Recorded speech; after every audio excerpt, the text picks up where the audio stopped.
નમસ્કાર મિત્રો, ગઈકાલે મેં તમને ટકાવાર પ્રમાણને આધારે પ્રમાણસૂચક સૂત્ર કે અણુસૂત્ર શોધવાનું શીખવાડ્યું.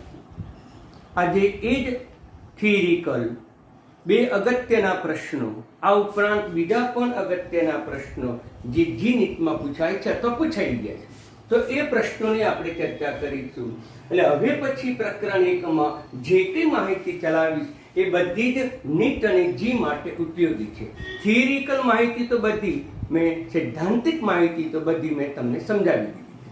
તો આજે આપણે ગઈકાલે જે કે મેં વિડીયો દ્વારા તમને પ્રમાણસૂચક સૂત્ર કે અણુસૂત્ર શોધવાનું પૂછ્યું હતું, એ જ પદ્ધતિથી આપણે આગળ જઈશું. પણ આજે જરા ઇમ્પોર્ટન્ટ પ્રશ્ન છે. તો પહેલો જે દાખલો છે એ ઇમ્પોર્ટન્ટ છે. તો કે કાર્બનિક પદાર્થ આપ્યો છે, એમાં કાર્બન અને હાઇડ્રોજનના ટકા તમને આપી દીધા છે.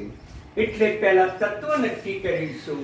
મિત્રો, અણુસૂત્ર કે બંધારણીય સૂત્ર કે પછી પ્રમાણસૂચક સૂત્ર નક્કી કરવું હોય તો આ જ ડાયાગ્રામ આ ફિક્સ મુદ્દા છે. પહેલા તત્વ નક્કી કરો, પછી એનું ટકાવાર પ્રમાણ નક્કી કરો, પછી એનો પરમાણુ ભાર લખો. આટલી માહિતી તો તમને રકમ ઉપરથી નક્કી થઈ શકે. ગુણક પ્રમાણ નક્કી કરો, ટકાવાર પ્રમાણને પરમાણુ ભાર વડે ભાગી નાખવાનો. સાદો ગુણોત્તર નક્કી કરવો હોય તો આ ગુણક પ્રમાણ પૈકી જેનું પ્રમાણ ઓછું હોય તેના વડે લઘુત્તમ પ્રમાણ વડે ભાગી નાખવાનું. તો કાર્બનના ટકા આપ્યા છે, હાઇડ્રોજનના ટકા આપ્યા છે. પરંતુ મિત્રો, આ બેનો સરવાળો કેટલો થશે? 63.61 થશે. તત્વોના ટકાવાર પ્રમાણનો સરવાળો કેટલો થવો જોઈએ? 100 થવો જોઈએ. તો મિત્રો, એનો અર્થ એમ થયો સરવાળો 100 થતો નથી, માટે કોઈ અન્ય ત્રીજું તત્વ હોવું જોઈએ. અન્ય ત્રીજું તત્વ કયું? તો મેં તમને સમજાવી દીધું છે. અન્ય તત્વ ત્રીજું ઓક્સિજન જ હોવું જોઈએ. એટલે ઓક્સિજન આપણે લીધું. કેટલું પ્રમાણ? 100 માંથી આ બેનો સરવાળો શું કર્યો? બાદ કર્યો. અને સરવાળો બાદ કર્યો એટલે 3 આપણને આ મૂલ્ય પ્રાપ્ત થયું. આ મૂલ્ય કોનું મળ્યું? ઓક્સિજન. ટકાવાર પ્રમાણનો સરવાળો 100 થઈ ગયો. મેથેમેટિક ગણતરી છે, તમને સરળતાથી આવડે. પરમાણુ ભાર મૂકી દીધા. કાર્બનનો 12, હાઇડ્રોજનનો 1, ઓક્સિજનનો 16. ટકાવાર પ્રમાણ પણ લીધું.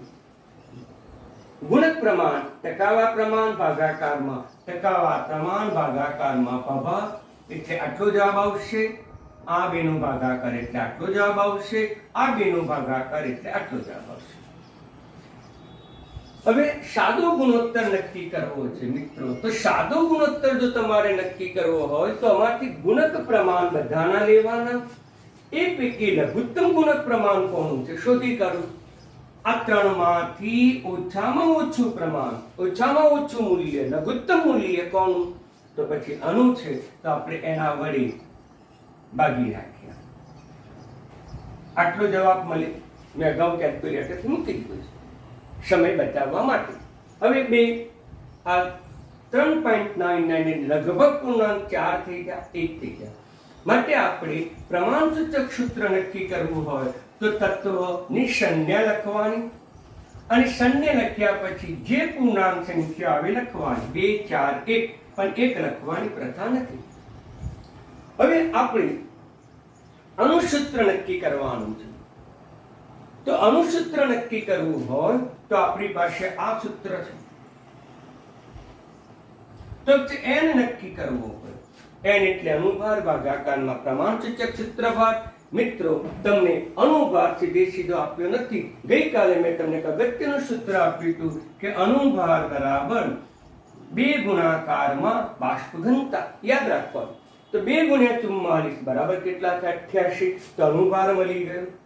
તો પછી આપણે સૂત્રભાર લેવો પડે. સૂત્રભાર એનું પ્રમાણસૂચક સૂત્ર હતું. કાર્બન 2 તો 12 × 2 = 24, હાઇડ્રોજન 4, 4 × 4, ઓક્સિજન 16, 16 × 44. તેથી n બરાબર અણુભાર ભાગાકારમાં સૂત્રભાર 88 ભાગાકારમાં 44. તેથી અણુસૂત્ર શું થયું? આ થયું. આગળ 2 મૂકી દીધા. પ્રમાણસૂચક સૂત્ર આપણે મૂકી દીધું આમાં. એટલે આપણને સીધો આ જવાબ આવ્યો. આ કિંમત અથવા મૂલ્ય મૂકી દીધું. ઓકે. હવે મહત્વનું, તમને બંધારણીય સૂત્ર પૂછ્યું છે તો એમાં જવાબ કયો આવે? તો મિત્રો કાર્બન 4 હોવા જોઈએ. તો આમાં 4 કાર્બન છે. તો પહેલામાં જોઈ લઈએ. 1 2 3 અને 4 કાર્બન છે. હાઇડ્રોજન કેટલા છે? 3 ને 2 5 ને 2 7 ને 1 8. તો 8 હાઇડ્રોજન પણ છે. ઓક્સિજન કેટલા છે? તો 1 અને 1 2 ઓક્સિજન પણ છે. આમાં જોઈએ 1 2 ને 2 4 કાર્બન, 3 ને 5 8 હાઇડ્રોજન અને 2 ઓક્સિજન. માટે આ બંધારણીય સૂત્ર આ અણુસૂત્રને મળતા આવે છે. એટલે જવાબ એ હોઈ શકે. હવે બીજો જવાબ લઈએ. આ જવાબ હોય ના, કારણ કે ઓક્સિજન કેટલા છે? ઓક્સિજન 2 છે. આમાં ઓક્સિજન કેટલા છે? તો કે 1. આ જવાબ ન હોઈ શકે. આમાં પણ ઓક્સિજન 1 જ છે, આમાં પણ 1 છે, માટે આ જવાબ પણ ન હોઈ શકે. આમાં ઓક્સિજન 2 છે, આમાં પણ ઓક્સિજન 2 છે, કદાચ આ જવાબ હોઈ શકે. ચકાસીએ. કાર્બન કેટલા છે? 1 2 3 અને 4. તો તે 4 કાર્બન છે. હાઇડ્રોજન કેટલા છે? 3 ને 3 6 ને 2 8 હાઇડ્રોજન. ઓક્સિજન કેટલા છે? 2. પરંતુ આમાં ચકાસો. આમાં કાર્બન કેટલા છે? 3. તો કે 4 નથી. હાઇડ્રોજન 3 ને 2 5 ને 6 હાઇડ્રોજન નથી, ઓક્સિજન 2 નથી. માટે અણુસૂત્ર આ મુજબ થતું નથી. આ બંધારણીય સૂત્ર મુજબ આ અણુસૂત્ર થતું નથી. માટે આ જવાબ પણ હોઈ શકે નહીં. બંનેનું અણુસૂત્ર અણુસૂત્ર આ નથી થતું. આમાં તો છે નહીં, આ પણ જવાબ છે નહીં. બંનેનું અણુસૂત્ર આ થયું. માટે મિત્ર જવાબ એ થશે. બરાબર ધ્યાનમાં રાખો. એટલે આવા દાખલા તમને પરીક્ષામાં પૂછાય છે. એટલે સરળતાથી તમે તૈયાર કરી શકો. હવે લઈએ આપણે બીજો દાખલો. એ પણ મોસ્ટ ઇમ્પોર્ટન્ટ છે.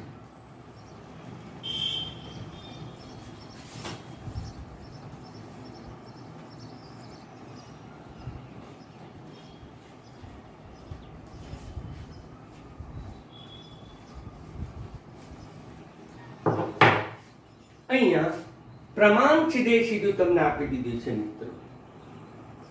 ગુણક પ્રમાણ, ગુણોત્તર પ્રમાણ છે. તો કયા કયા તત્વો છે? તો કે કાર્બન છે, હાઇડ્રોજન છે અને પછી નાઇટ્રોજન છે. એનું પ્રમાણ આપી દીધું છે. ગુણક પ્રમાણ આપી દીધી છે સીધે સીધું 9 1 3.5. વચ્ચેની કોઈ માહિતી તમને દાખલામાં આપી નથી. ક્લિયર? આમ આપણને ટકાવાર પ્રમાણ પણ લઈ શકીએ 9 1 3.5. હવે એનું ગુણક પ્રમાણ શોધવું છે મિત્રો. આમ આપણને એનું ટકાવાર પ્રમાણ આ આપ્યું છે. ઇમ્પોર્ટન્ટ દાખલો છે, બરાબર સમજી લેજો. સીધે સીધું ટકાવાર પ્રમાણ આપ્યું નથી, સીધે સીધું પ્રમાણ આપ્યું. હવે અણુ પરમાણુ ભાર 12, અણુ 1. તો અણુ કેટલો છે? નાઇટ્રોજનનો 14. તો મિત્રો ગુણક પ્રમાણ સુધી નાખી 9/1 1/1 3.5/14 9/12 એટલે 0.75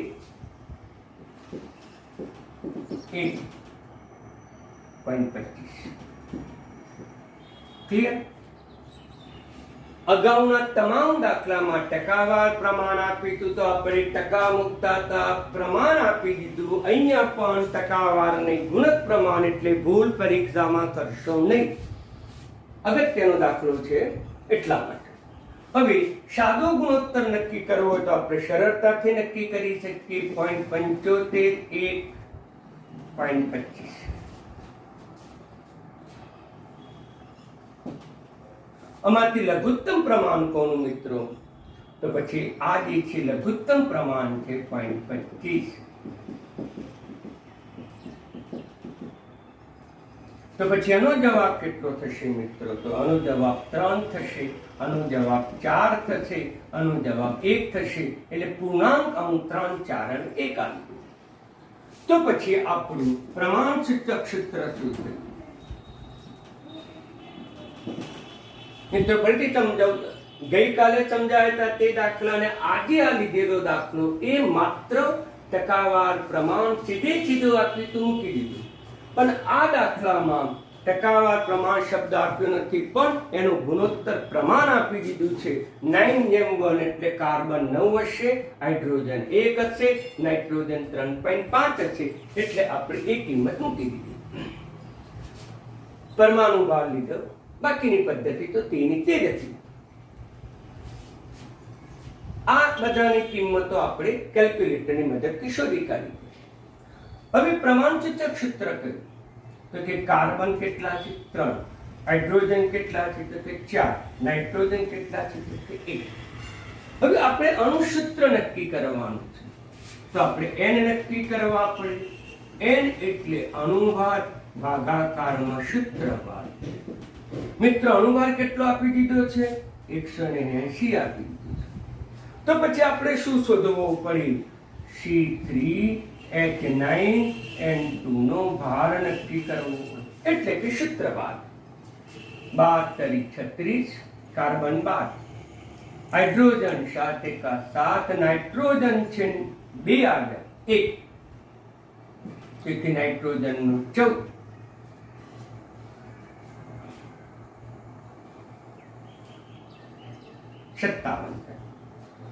ક્લિયર?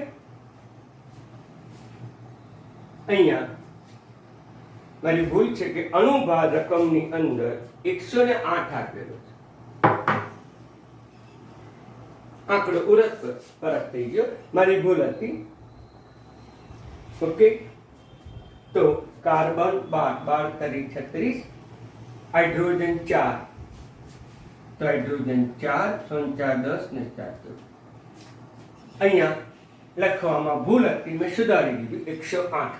તો પછી અહીંયા અણુભાર કેટલો આવ્યો? 108. ભાગાકારમાં કેટલા કરું? 6. 1 તો = 2. તેથી અણુસૂત્ર કેટલો આવ્યો? 2 ગુણ્યા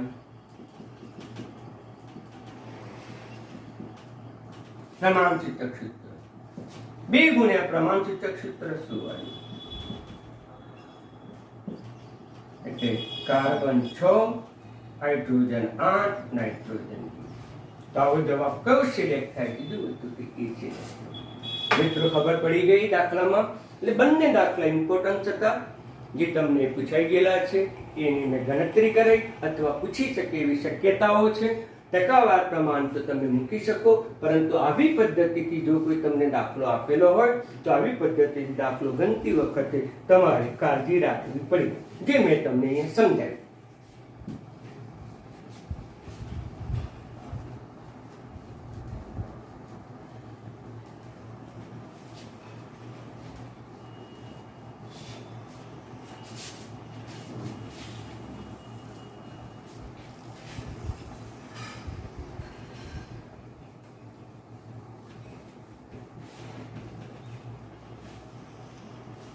હવે ધ્યાન આપો, અહીંયા 3 ઇમ્પોર્ટન્ટ દાખલા છે. સંખ્યા શોધવાની છે, અને જ્યારે સ્પીસીસની સંખ્યા આવે,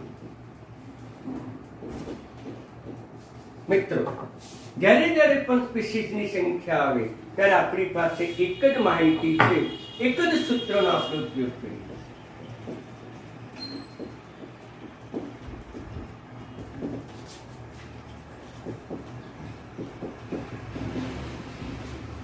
ક્લિયર મિત્રો? આ x એટલે શું?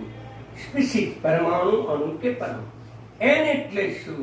n એટલે મોલ, અને મોલ એટલે વજન ભાગાકારમાં અણુભાર. અણુભાર ન લેવો હોય તો પરમાણુ ભાર, અને n એ એવોગેડ્રો અંક છે.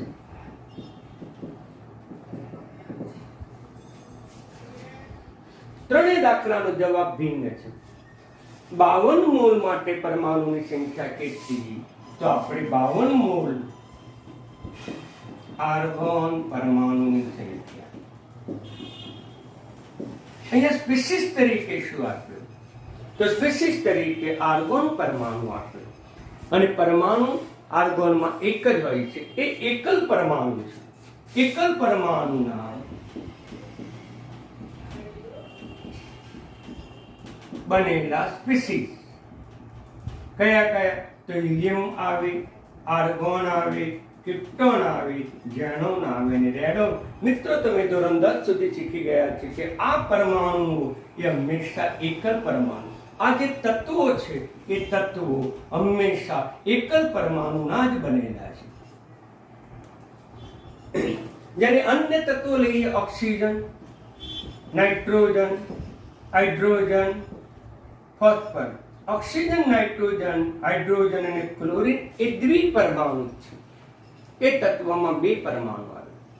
જ્યારે તમે P4 લો તો એ તત્વમાં કેટલા પરમાણુ આવે? તો એ તત્વની અંદર 4 પરમાણુ આવે. તો એમાં 4 આવશે. જો તમને સ્પીસીસની સંખ્યા પૂછી હોય, પરમાણુ સંખ્યા પૂછી હોય, તો આના માટે 4 આવે, આ બધા માટે 2 આવે. તો મિત્રો, અહીંયા સ્પીસીસની સંખ્યા x બરાબર કેટલી આવશે? એકલ પરમાણુનો બનેલો છે અને એકલ પરમાણુ માટે આ બધા માટે x બરાબર 1 જ આવશે. Clear concept? એકલ પરમાણુના બનેલા છે માટે આ હોય તો 4 લખીશું. જો સલ્ફર હોય અને પરમાણુ સંખ્યા પૂછી હોય, સલ્ફરનું અણુસૂત્ર S8 છે અને સલ્ફરનું જો તમને પૂછ્યું હોય તો કેટલા આવે? 8 આવે. તો અહીંયા x બરાબર તમારે 8 મૂકવા પડે. ક્લિયર? હવે ધ્યાન આપો, આ બધા એકલ પરમાણુના છે એટલે x બરાબર 1 મૂક્યા. હવે મોલ આપી દીધા છે તો કે 52 છે. એવોગેડ્રો અંક છે એટલે 52 into Na આ જવાબ થાય. આ બધા દાખલા તમને એક જેવા લાગે પણ ઘણો બધો ડિફરન્સ છે, સમજી લેજો. હવે આ ત્રીજો દાખલો. ચોથા દાખલામાં જોઈએ 52 યુમાં પરમાણુ સંખ્યા કેટલી? AMU ભાર એટોમિક માસ યુનિટમાં મૂકવા. યુનિટ એટલે એક, આ યુ એટલે યુનિટ, એકમ પરમાણુનું વજન આમ આપણને આપેલું છે. મિત્રો, બરાબર ધ્યાન આપજો. યુ એટલે યુનિટ, એટોમિક માસ યુનિટ, એના માટે આપણે યુ શબ્દનો ઉપયોગ કરા. આ પણ ભાર માટેનો એક એકમ છે અને ભાર માટેનો એકમ આપણે મોલમાં પણ લઈએ છીએ. મોલ અણુભાર એટલે અણુભારમાં પણ લેવામાં આવે, પરંતુ અહીંયા ભાર માટે યુ શબ્દનો ઉપયોગ કરવામાં આવે. તો મિત્રો, એક હિલિયમ પરમાણુ ક્યારે મળે? તો 44 ગ્રામ યુ હોય ત્યારે એક હિલિયમ પરમાણુ. કારણ કે હિલિયમ પરમાણુનો પરમાણુ ભાગ, હિલિયમ પરમાણુનો પરમાણુ ભાગ એ 4 છે, 4 યુ. આ જરા સમજો. એકલ પરમાણુનો પરમાણુ, સોડિયમનો 23, તો આપણે 23 યુ લખી શકાય પરમાણુમાં. અને 23 યુ હોય તો કેટલા સોડિયમ હોય? 1 સોડિયમ. આમ એક પરમાણુનો ભાર તમને 23. Clear concept? ઓક્સિજનનો 16 યુ લખીએ. 16 યુ હોય તો ઓક્સિજનના કેટલા પરમાણુ હોય? તો ઓક્સિજનનો 1 પરમાણુ. આવું અર્થઘટન આના માટે થશે એટલે બરાબર તમે ધ્યાનમાં રાખજો. એટલે ઇમ્પોર્ટન્ટ દાખલા છે. તો પછી 4 યુ હોય તો કેટલા પરમાણુ? 1 હિલિયમ પરમાણુ. પણ અહીંયા કેટલા યુ આપેલા છે? તો અહીંયા 52 યુ આપેલા. ત્યારે કેટલા બને? 52 ભાગાકારમાં 4. એટલે મિત્રો, તમે સરળતાથી અણુ ગણી શકો. 13 × 52, 13 હિલિયમ પરમાણુ. અને આવો દાખલો શેના માટે પૂછ્યો? એકલ પરમાણુ બને એના માટે જ પૂછ્યું. જે તત્વો એકલ પરમાણુના બનેલા છે એના માટે. આર્ગોન માટે પણ પૂછી શકે. ક્લિયર? હિલિયમ માટે પૂછ્યું, આર્ગોન માટે પૂછ્યું, તો અહીંયા હિલિયમની જગ્યાએ આર્ગોન મૂકી દો તો પણ તમને આવે. ક્લિયર? ફાઇનલ.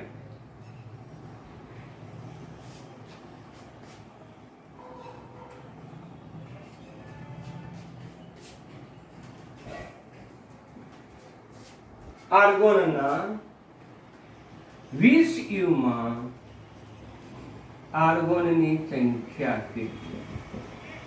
હવે આર્ગોનની સંખ્યા પરમાણુ છે કે અણુ? તો પછી આર્ગોન પરમાણુ પણ લખી શકાય. હવે આર્ગોનનો પરમાણુ ભાર છે 20, એનો પરમાણુ ભાર છે 20.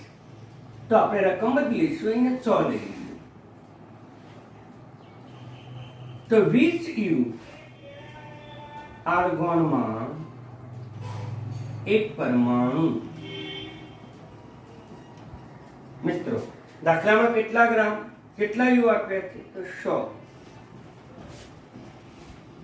એટલે 100 ભાગાકારમાં 20 બરાબર 5.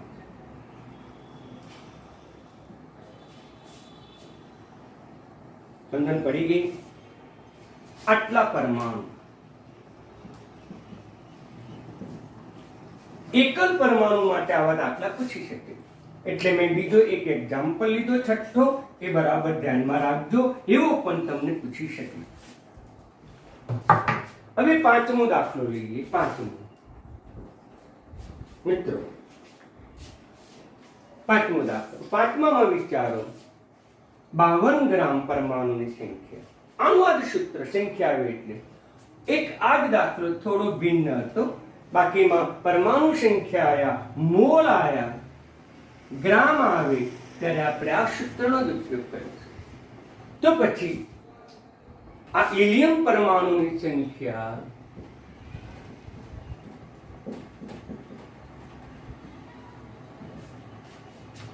x ગુણાકારમાં n ગુણાકારમાં. હિલિયમ એકલ પરમાણુનો બનેલો છે, તેથી x બરાબર આપણે 1. હવે n એટલે મોલ. અહીંયા મોલ આપેલા નથી, વજન આપેલું છે. તો પછી n બરાબર શું મૂકીશું? વજન ભાગાકારમાં પરમાણુ ભાર. મિત્રો અહીં મેં પરમાણુ ભાર કેમ મૂક્યો? તો તમને ખબર જ છે કે એકલ પરમાણુનો છે, અને એકલ પરમાણુનો તો પરમાણુ ભાર મુકાય.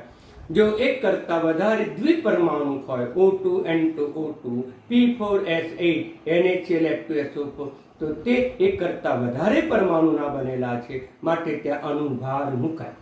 અહીં અણુભાર નહીં મૂકીએ, ગુણાકારમાં n.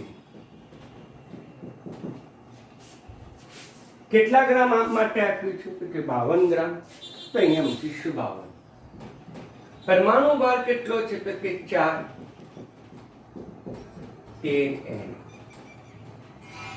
મિત્રો 3 દાખલામાં સૂક્ષ્મ ભેદ હતો. ફરીથી સમજાવું. આમાં પરમાણુ સંખ્યા પૂછવી છે, તો આમાં તો મોલ સીધા તમને આપી દીધા છે, અને મોલ સીધા આપી દીધા હોવાથી આપણે મોલની કિંમત સીધી મૂકી દીધી x. કેટલા? એકલ પરમાણુનો બનેલો છે એટલે 1, Na તો 1. આ જે છે સૂત્ર, એના આધારે કોઈ પણ સ્પીસીસની સંખ્યા શોધી શકાય. બીજા દાખલામાં તમને ભાર આપ્યો છે, પણ શેમાં આપ્યો છે? AMU માં ભાર આપ્યો. આપણને ખબર છે કે 4 AMU હોય તો એની અંદર એક હિલિયમ પરમાણુ છે. હિલિયમનો પરમાણુ ભાર 4 છે. 4 યુ લો તો એક હિલિયમ પરમાણુ. તો અહીંયા કેટલા યુ છે? તો કે 52 છે. તો 52 માં કેટલા? 52 ભાગાકારમાં 4 એટલે 13 જવાબ આવે. અહીંયા હિલિયમમાં. તો પછી હિલિયમના 52 ગ્રામમાં પરમાણુ સંખ્યા કેટલી? તો આ જ સૂત્રનો ઉપયોગ કરીશું. x કેટલા? હિલિયમ એકલ પરમાણુનો બનેલો છે, એટલે x બરાબર આપણે 1 મૂકીશું. n મોલ, વજન ભાગાકારમાં ભાર. વજન કેટલું આપ્યું છે? તો 52 ગ્રામ. તો આપણે લીધું 52 ગ્રામ. પરમાણુ ભાર કેટલો છે એનો? તો કે 4, એટલે આપણો જવાબ આવે. એટલે આ બંને જવાબમાં થોડો ડિફરન્સ છે. આમાં 52 Na આવશે, આમાં 13 Na આવશે. આપણે એવોગેડ્રો પણ મૂકી શકીએ, પણ આપણે એવી લાંબી ગણતરી કે એમસીક્યુમાં પૂછાતી નથી, કારણ કે કેલ્ક્યુલેટર વડે એ શક્ય નથી.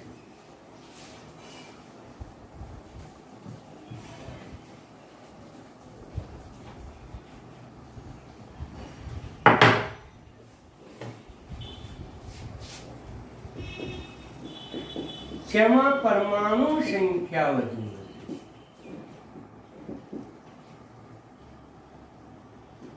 1 ગ્રામ EU, 1 ગ્રામ Na, 1 ગ્રામ લિથિયમ અને 1 ગ્રામ ક્લોરીન. મિત્રો વિચારો, શેમાં પરમાણુની સંખ્યા વધુ હશે?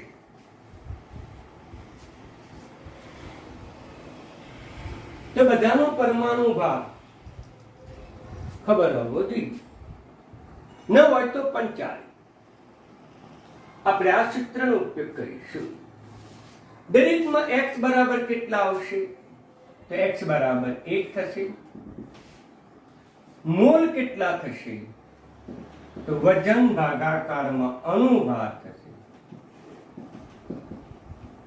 એટલે દરેક માટે સંખ્યા કઈ આવશે? 1 ગુણ્યા 1 ભાગાકારમાં અણુભાર ગુણાકારમાં n. દરેક માટે આ તો કોમન આવ્યું. ક્લિયર મિત્રો? દરેક માટે અહીંયા એક એકલ પરમાણુ છે એટલે x બરાબર 1 આવશે, પણ ક્લોરીન માટે x બરાબર 2 આવશે, બાકીના બધા માટે 1 આવશે. હવે અહીંયા વજન ભાગાકારમાં અણુભાર, ક્લોરીન માટે અણુભાર લઈશું, બાકીના તત્વો એકલ પરમાણુ છે એટલે પરમાણુ ભાર લઈશું. આ બધામાં કોમન થયું n. તો પછી સંખ્યા કોની ઉપર આધાર રાખે? તો સંખ્યા તે તેના પરમાણુ ભાર અથવા અણુભારના વ્યસ્ત પ્રમાણમાં. તો પછી પરમાણુ ભાર અણુભાર ઓછો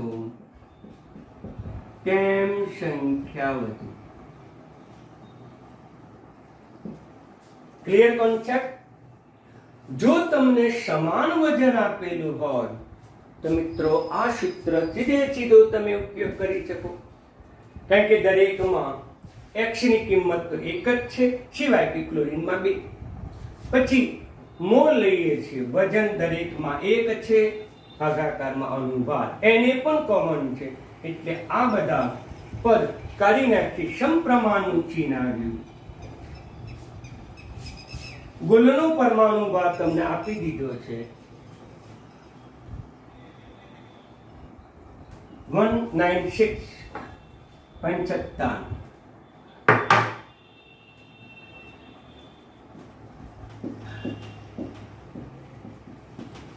સોડિયમનો પરમાણુ ભાર 23.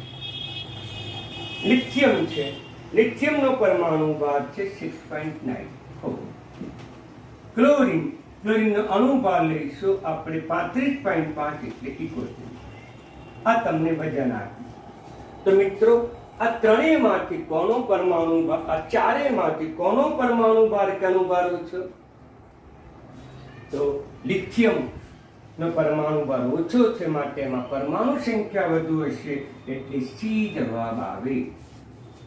જો તમને આવી નાના ટૂંકા સૂત્ર ખબર હોય, ટૂંકું સ્વરૂપ ખબર હોય, તો તમે સરળતાથી MCQ 1 મિનિટમાં સરળતાથી સોલ્વ કરી શકો. પણ આ સૂત્ર ક્યારે ઉપયોગ કરશો? કે જ્યારે એનું વજન સરખું હોય ત્યારે. વજન સમાન હોય ત્યારે આપણે એની સંખ્યા એ તેના વજન, પરમાણુ ભાર અથવા અણુભારના વ્યસ્ત પ્રમાણ. જેમ પરમાણુ ભાર અણુભાર વધુ તેમ સંખ્યા ઓછી, અણુભાર ઓછો, ભાર ઓછો તો સંખ્યા વધુ. તો આપણે એ સિદ્ધાંતનો ઉપયોગ કર્યો. તો લિથિયમનો ભાર ઓછો છે, માટે એમાં સંખ્યા વધારે હશે, એટલે આ જવાબ આવ્યો. મિત્રો હવે તમે સમજી શકો, 10 ગ્રામ માટે હોય તો જવાબ બદલાય? ના બદલાય. અરે 10 ની જગ્યાએ તમને 5 ગ્રામ આવે તો જવાબ બદલાય? તો પણ મિત્રો જવાબ ન બદલાય. પણ આ સૂત્રનો ક્યારે ઉપયોગ થશે? આ સૂત્રનો ક્યારે જ ઉપયોગ થશે કે જ્યારે એનું વજન સમાન આપેલું હોય ત્યારે. એટલે આપણા પુસ્તકમાં પણ હવે MCQ સ્વાધ્યાયમાં આપેલા છે, એ મેં તમને સોલ્વ કર્યા. હવે વજન સમાન ન હોય તો શું થાય? તો એનો જવાબ હું આવતા લેક્ચરમાં આવતા વિડીયોમાં હું તમને મોકલી આપીશ. મિત્રો, મેં ઓનલાઈન શરૂ કર્યું હતું, પરંતુ ઘણા મિત્રોને એ ટાઈમ અનુકૂળ નથી, કારણ કે એ ટાઈમે એ લોકોને અન્ય વિષયના પણ લાઈવ અથવા તો સીધું પ્રસારણ અથવા સીધું એ લોકો ઓનલાઈન જોતા હતા. માટે આપણે એ કેન્સલ કરીએ છીએ અને હું રોજ તમને આવા અગત્યના નીટજીના પ્રશ્નો તમને આ રીતે સમજાવીશ અને એ પ્રશ્નો તમને મોકલી આપીશ. બીજું મિત્રો, કે હું તમને પેપર્સ પણ મોકલી આપ્યા છે, 2 પેપર્સ નીટજીના.